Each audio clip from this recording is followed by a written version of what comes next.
जब हम कोर्स लेते हैं तो हमें पूरा यकीन दिलाया जाता है कि हाँ हम पैसे कमा सकते हैं, लेकिन जब हम पैसे नहीं कमाते तो हमें ये यकीन दिलाया जाता है पूरी तरह से कि हम में कमी है, हमारी सराउंडिंग अच्छी नहीं है, हम जिस फैमिली में रहते हैं उनसे थोड़ा सा अलग रहना पड़ेगा, उनसे बात कम करना पड़ेगा, अपने फ्रेंड्स को छोड़ना पड़ेगा ताकि हम अपना सराउंडिंग चेंज कर पाए, तो जाके हम पैसे कमा सकते हैं। एक बात बताओ, क्या अपने फ्रेंड्स को छोड़ना, अपनी सराउंडिंग चेंज करना, मैंने तो सब कुछ कर दिया था, सच्ची बता रही हूँ। मैंने अपने फ्रेंड से बात करना बंद कर दिया, सराउंडिंग कम कर बदल दिया था, सब कुछ, एवरीथिंग, लेकिन फिर भी मैं पैसे नहीं कमा सकती और ना कमा पाई। क्योंकि जिस तरह से इसमें एक चीज़ है, जब आप झूठ बोल सकते हो ना, जब आप लोगों को बिना सच्चाई के ना कुछ भी जो उन लोग बताते हैं अगर वो बोलते हो, वो अगर कर लेते हो तो आप पैसे कमाओगे। लेकिन अगर आप सच बोल के पैसा कमाना चाहते हो ना तो इसमें पैसा कमाया ही नहीं जा सकता, इसमें ईमानदारी से पैसा कमाया ही नहीं जा सकता, ये मैंने समझा था। इसलिए मैं उस तरह से पैसे ही नहीं कमाती थी। मैं हमेशा मैं अपनी बहन से डिस्कस करती थी कि ये प्रोडक्ट अगर अच्छे हैं तो ऐसा क्यों नहीं करते कि हाँ इस प्रोडक्ट के बारे में लोगों को नॉलेज दे, लोगों को इन्फॉर्मेशन दे, और ये बस प्रोडक्ट जितना लोगों को चाहिए बस उतना ही खरीदने को बोले। ये ऐसे क्यों बोलते हैं कि 10,000 का प्रोडक्ट ले लो, 11,000 का प्रोडक्ट लोगे तो ही ज्वाइनिंग होगी, है ना, इस लोगों को प्रमोट करो तो इतना इनकम आएगा, ऐसा वैसा पता नहीं। तो मेरी बहन बोलती थी कि हम क्या करें, हमें जो जैसा करना है, जम रहा है तो कर, नहीं तो मत कर। तो मैं बोलती थी चल छोड़, मुझे जब तक मेडिकल पे से ऑर्डर है आ रहे हैं तब तक मैं बस उनको ही पूरा कर रही हूँ, बाकी लोगों को मैं नहीं बताऊँगी क्योंकि मुझे नहीं पसंद आ रहा है सब। तो मैंने वो तो मेरे ख्याल से 1 साल बाद मुझे ये लगा, रियलाइज़ हुआ।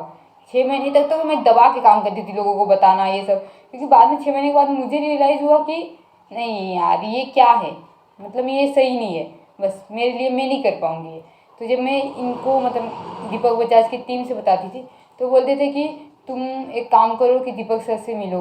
है ना, उनसे मिलने के लिए 11,000 दो, या फिर हमारा सोशल मीडिया का निकला है ना उससे तुम बहुत अच्छे से सीख सकती हो, ऑनलाइन उससे बहुत अच्छे से पैसा कमा सकते हो, है ना, ये कोर्स ले लो, है ना, हमारे सर के अभी सेमिनार है ना, उसमें आ जाओ, ऐसे करके मतलब इतने सब जगह बुलाते थे कि ऐसा लगता था कि कहाँ जाऊँ। और कभी कभी तो लगता था कि हाँ सच में आखिर में इतना पैसा गया, चल और कुछ पैसे लगा देते और जाने दे पैसे, लेकिन कम से कम सीख तो लेंगे।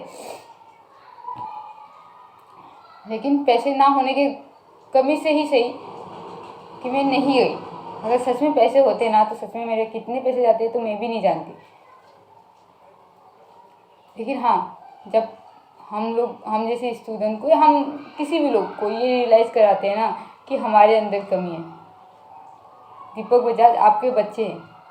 कभी आप अपने बच्चों को अपने ही कोर्स सेल करके देखो, है ना, उन लोग ले ले और फिर उन लोग उस कोर्स से पैसे कमा के दिखाए, और वो भी हमारे जैसे सराउंडिंग में रह के, हमारे जैसे लोगों के साथ रह के, है ना, हम जैसे परवरिश हुई है वैसे,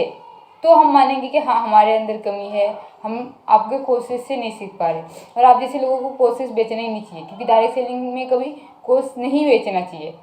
क्योंकि डायरेक्ट सेलिंग कंपनी सच में पूरा जो आप कोर्स में बताते हो ना वो एग्जाम्पल ही वो बताती है। और आप कोर्स से अच्छा तो अपने यूट्यूब चैनल पे वीडियो अपलोड किए हो, क्यों कोर्स फालतू में बेच रहे हो और लोगों को पैसा लूट रहे हो, बंद करो सच में। और ख़ास करके गवर्नमेंट को एक्शन लेना ही चाहिए कैसे भी करके कि हाँ ये जो लॉटरी टिकट से भी बेकार है। लॉटरी टिकट तो समझ में भी आती है, ये तो ऐसा गेम है कि हम स्टूडेंट को कभी समझ में नहीं आती कि हमारा पैसा जा कैसे रहा है,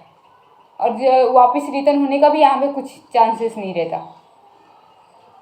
तो लॉटरी टिकट से भी खराब है, इसलिए इसको बैन करना चाहिए, कम से कम किसी और के लिए नहीं तो हम स्टूडेंट के लिए, हम एटलीस्ट 25 से 30 साल तक लोगों के लिए बैन होना चाहिए। इवन ये सबके लिए बैन होना चाहिए, बट अगर नहीं गवर्नमेंट कर सकती, गवर्नमेंट को कुछ इश्यूज आ सकते हैं, लेकिन एटलीस्ट 30 साल की एज में बंद कर दिया जाए ताकि हमारे अंदर मैच्योरिटी नहीं रहती। सच में हमें नहीं समझ आता कि कौन सही है कौन गलत है, खास करके स्टूडेंट है, कॉलेज लाइफ जी रहे हो, आपको क्या ही समझ आएगा कि कौन गलत है कौन सही है। गलत और सही तब समझ में आता है ना जब सामने दिखता है। यहाँ पे तो दिख सच रहा है, लेकिन जाने के बाद आपको सच्चाई दिखाई जाती है कि हाँ ये इतना है, ये देखो ये स्टूडेंट ने कर दिया ना, ऐसा ऐसा। ये सब जो 99% लोग नहीं कर पा रहे क्योंकि वो गरीब ही रहना चाहते हैं, 1% लोग कर रहे हैं क्योंकि वो अमीर बनना चाहते हैं। ऐसे ऐसे सपने दिखाए जाते हैं, ऐसे ऐसे लोगों को एग्जाम्पल देते हैं कि हमें सच में सच लगता है वो। और जो 90 जो हम जैसे लोग हैं वो गलत लगते हैं, वो उनको उन पे हमें यकीन ही नहीं होता। तो इस तरह से मतलब बस गवर्नमेंट को अभी एक्शन लेना ही चाहिए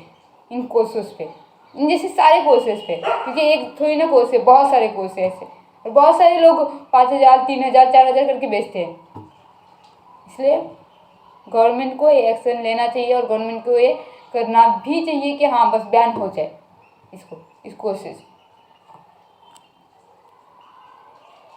क्योंकि पैसे कमाने के लिए ऐसा थोड़ी ना है कि किसी को भी तुम फंसाओगे। तुम मतलब जो बेचता है ना वो जानता भी है कि हाँ ये कुछ नहीं कर पाएंगे, लेकिन फिर भी इन लोग बेचते हैं,